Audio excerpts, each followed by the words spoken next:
নমস্কাৰ পুনৰ এবাৰ স্বাগতম জনাইছোঁ আপোনালোকক মোৰ ইউটিউব চেনেললৈ মই পুনৰ এখন নটিচ এখন আনি দিছোঁ আপোনালোকৰ কাৰণে জাননী এখন বিশেষকৈ যিখিনি শিক্ষক ইউপি লেভেলৰ MV হওক বা ME হওক বা যিবিলাক আমাৰ স্কুল আছে এমালগেনেটেড স্কুল ইউপিৰ লগত মানে হাইস্কুল বা হায়াৰ ছেকেণ্ডেৰী এমালগামেশ্যন হৈছে আৰু যিবিলাক স্কুল মাৰ্চ হৈ গৈছে সেইখিনি আৰু যিসকলৰ ছাৰ বাইদেউসকল আগৰ এপইণ্টি আছিলে মানে ME লেভেলৰ যিবিলাক পোষ্ট বা ME লেভেলৰ যিবিলাক পোষ্ট সেইটো বিষয়ৰ ওপৰত অকণমান আমি আজি ডিছকাশ্যন কৰিম এই ভিডিঅ'টোৰ ওপৰত আপোনালোকে চাব মই প্ৰথমে পঢ়ি গৈছোঁ এইখন আহিছে gov of Assam office of the inspector of school Darrang district এখন দৰং ডিষ্ট্ৰিক্টৰ বাৰু ফ্ৰম আমাৰ এই দৰঙৰ ISৰ পৰা আহিছে to the principal oblique headmaster of all provincialise school এতিয়া ছাবজেক্টটো আপোনালোকে মন দিব ইয়াতে ছাবজেক্টটো চাওক ইয়াতে ছাবজেক্টত দিয়া আছে regarding allowing grade pay of ₹8,700 to the teachers those who were appointed in the upper primary school in intermediate scale of pay and holding intermediate post in different amalgamated provincialized secondary school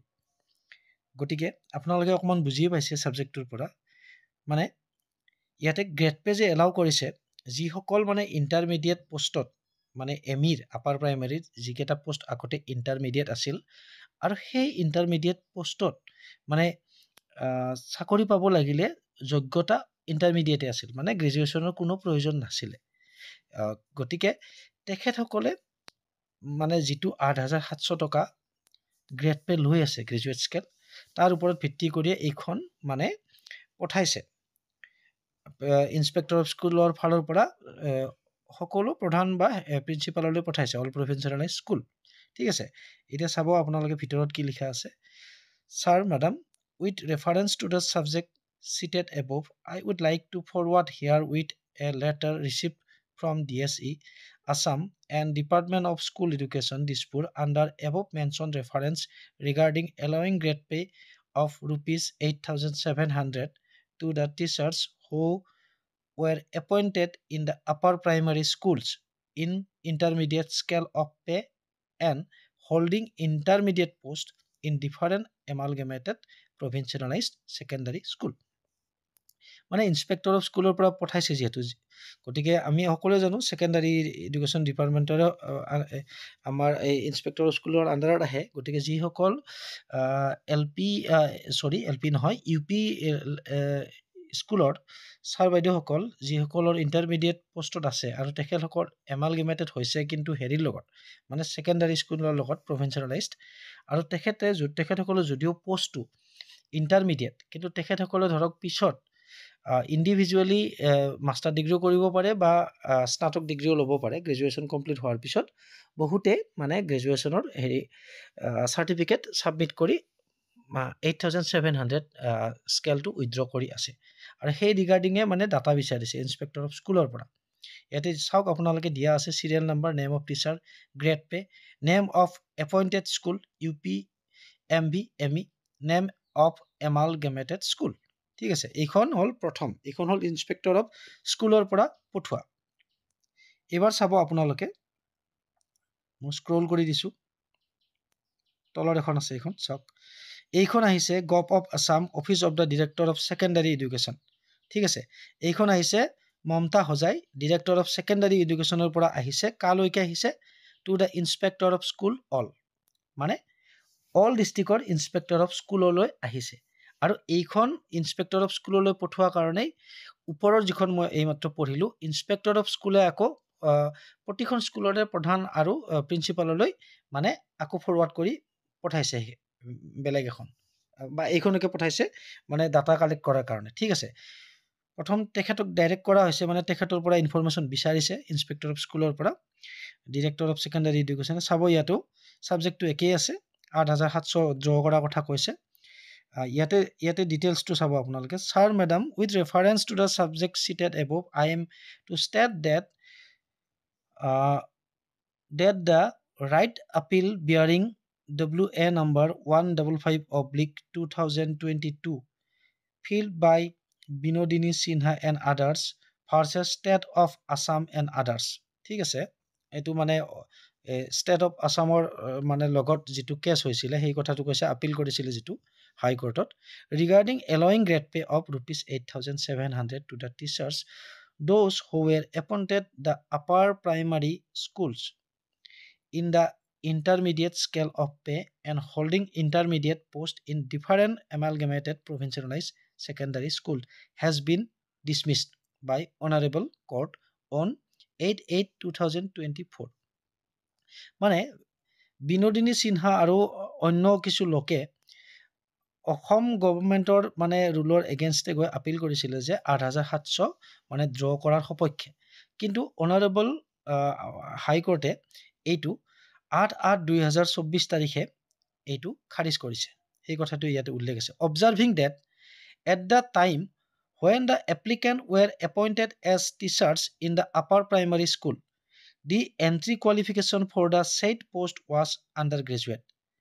and admittedly the applicants were undergraduates in such circumstances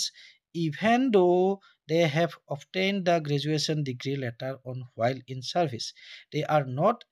entitled to a grade pay which is applicable in the case of graduate teachers. Hence, we do not find any merit in this right appeal. মানে ইয়াতে কোৱা হৈছে যে মানে এই কাৰণে খাৰিজ কৰিছে হাইকোৰ্টে যে যি সময়ত তেখেতসকলৰ এপইণ্টমেণ্ট হৈছিলে সেই সময়ত পোষ্টটো আণ্ডাৰ গ্ৰেজুৱেট আছিলে মানে ইণ্টাৰমিডিয়েট পোষ্ট আছিলে আৰু সেই পোষ্টটোত মানে এপইণ্টমেণ্ট পাব লাগিলেও মানে কোৱালিফিকেশ্যন লাগিছিলে মানে এণ্ট্ৰি লেভেল কোৱালিফিকেশ্যন লাগিছিলে অনলি আণ্ডাৰ গ্ৰেজুৱেট মানে ইণ্টাৰমিডিয়েট HS পাছ গতিকে পিছত যদিও তেখেতসকলে ইন ছাৰ্ভিচ পিৰিয়ডত তেখেতসকলে স্নাতক ডিগ্ৰী বা স্নাতকোত্তৰ ডিগ্ৰী ল'ব পাৰে আৰু সেই মৰ্মে তেখেতসকলে গ্ৰেড পে যেটো আছে 8,700 সেইটো ল'ব বিচাৰিলেও এইটো গ্ৰহণযোগ্য নহয় বুলি বা কোনো ফালৰ পৰাই গ্ৰহণযোগ্য নহয় বুলি হাইকোৰ্টে উল্লেখ কৰিছে দি gut in the Department of School Education Assam White letter number এইটো দি আছে মই আৰু এইখিনি পঢ়ি থকা নাই গতিকে আপোনালোকে মেইন কথাখিনি বুজি পাইছে in view of the above you are hereby requested to initiate the following action on the matter of allowing grade pay of ₹8,700 to the teachers those who were appointed in the upper primary school in intermediate scale of pay holding intermediate post in different amalgamated provincialized secondary school সেই কাৰণে মানে inspector of স্কুলক পৰা তেখেতৰ আণ্ডাৰত থকা স্কুলবিলাকৰ পৰা মানে যিসকল টিচাৰ ইণ্টাৰমিডিয়েট পোষ্টত আছে আৰু ইণ্টাৰমিডিয়েট মানে পোষ্টত এপইণ্টমেণ্ট পাইছে আৰু তেখেতসকলে ধৰক পিছত গৈ গ্ৰেজুৱেট স্কেল লৈ আছে সেইসকলৰ ডাটাটো বিচাৰিছে এতিয়া কথাটো কি হ'ল আপাৰ প্ৰাইমাৰী বুলি ক'লে আজিকালিতো আপাৰ প্ৰাইমাৰীত মিনিমাম টেট হোৱাৰ পৰা যেতিয়াৰ পৰা টেট এক্সাম কণ্ডাক্ট হৈছে তেতিয়াৰ পৰা আপাৰ প্ৰাইমাৰীত মিনিমাম কোৱালিফিকেশ্যন লাগে এনি গ্ৰেজুৱেট প্লাছ লগত লাগিব DLED বা BEd এমি আপাৰ প্ৰাইমাৰী লেভেললৈকে BEdও কামত আহে গতিকে DLED বা BEd লাগে গতিকে এতিয়া সকলৰ কোনো কথা নাই কাৰণ তেখেতসকলৰ যেহেতু এন্ট্ৰি লেভেল যেটো কোৱালিফিকেশ্যনে গ্ৰেজুৱেশ্যন লাগে গতিকে তেখেতসকলে গ্ৰেজুৱেট স্কেলটো ড্ৰ কৰিব পাৰে কিন্তু এয়া আগৰ এপইণ্টমেণ্টৰ কথা কৈছে তাৰ পাছত চাব এইখন আছিলে ডিৰেক্টৰ অফ এডুকেশ্যনৰ পৰা ইনস্পেক্টৰ অফ স্কুললৈকে অহা আৰু প্ৰথমখন মই দিছিলোঁ ইনস্পেক্টৰ অফ স্কুলৰ পৰা all teachers head teachers and প্ৰিন্সিপাললৈকে দিয়া তাৰ পিছৰখন চাব এইখন চাবক মই এইখন আৰু বেছি পঢ়ি নাথাকোঁ মানে বিষয়টো একেটাই এইখনত আছে SN Chowdhury IAS Secretary to the Gov of Assam Department of Schools এইখন মানে সচিবৰ পৰা দিছে gov of department of school এডুকেশ্যনৰ কালৈকে পঠাইছে to the director of secondary education Kahilipara Guwahati 19 তাৰ মানে ইয়াৰ অৰ্থ আপোনালোকে বুজি পাইছে যে প্ৰথম সচিবৰ পৰা পঠাইছে ডিৰেক্টৰ অফ এলিমেণ্টাৰী এডুকেশ্যনলৈ দেন ডিৰেক্টৰ অফ এলিমেণ্টাৰী এডুকেশ্যনৰ পৰা IS-লৈ আহিছে IS-ৰ পৰা প্ৰতিখন স্কুললৈকে ডাটা কালেক্টৰ কাৰণে এখন জাননী প্ৰেৰণ কৰা হৈছে মই সেইকাৰণে ভাবিলোঁ এইখন আপোনালোকৰ সৈতে শ্বেয়াৰ কৰোঁ। এতিয়া ডিছকাশ্যন বুলি কৈছিলোঁ মই ভিডিঅ'টোত, এইখিনিৰ কাৰণে মই কৈছিলোঁ যে যিসকল ছাৰ বাইদেউ ইণ্টাৰমিডিয়েট পষ্টত আছে, তেখেতসকলে পিছত গৈ গ্ৰেজুৱেশ্যন লৈছে, ধৰক কোনোবাই মাষ্টাৰ ডিগ্ৰী লৈছে, গ্ৰেজুৱেট লেভেলৰ এটা গ্ৰেড পে ৮,৭০০ তেখেতসকল পাই আছে বৰ্তমান। তেখেতসকল মই শংকিত হ'ব নালাগে, মানে এই নটিচখনৰ জৰিয়তে মই সেইটো ক'বলৈ যোৱা নাই, বা তেখেতসকলক মানে বোলে কিবা এটা বিভ্ৰান্তি সৃষ্টি কৰিব খুজিছোঁ এই ভিডিঅ'টোৰ জৰিয়তে, সেইটো কথা নহয়। আচলতে এইখন প্ৰত্যেক স্কুলতে গৈছে, আপোনালোকেও পাব, আপোনালোকৰ হেড ছাৰৰ পৰা বা প্ৰিন্সিপাল ছাৰৰ পৰা আপোনালোকে লাভ কৰিবই, আজি পোৱা নাই যদিও 2 দিনতে লাভ কৰিব। গতিকে মই এই ভিডিঅ'ৰ জৰিয়তে এইখিনিয়ে কথাই আলোচনা কৰিব খুজিছোঁ যে তেখেতসকল চিন্তিত নহয়। তেখেতসকলে যিখিনি ধৰক ৮,৭০০ লোৱাৰ আগত এনেইতো নিদিয়ে। তেখেতসকলৰ যদি হাতত কিবা অৰ্ডাৰ আছে অফিচিয়েল আগৰ, বোলে ৮,৭০০ হয়, তেখেতসকলে ড্ৰ কৰিব পাৰিব। কাৰণ তেখেতসকলে ৮,৭০০ বিল এটা বনাই ল'লেতো ট্ৰেজাৰীত একচেপ্ট নকৰে। গতিকে তেখেতসকলে কাগজ পত্ৰবোৰ ৰেডি কৰি হয়তো বিভাগীয় কৰ্তৃপক্ষক সোধ-পোছ কৰি ল'ব। মই এই বিষয়ত বেছি এটা নলেজ নাই, কিন্তু যিখিনি মই আইডিয়া কৰিব পাৰিছোঁ সেইখিনিয়ে কৈছোঁ যে তেখেতসকলৰ নহ'লে হয়তো এনেকুৱা এটা হ'ব পাৰে, যদি মানে তেখেতসকলৰ কোনো এটা মানে এক্টিভনেছ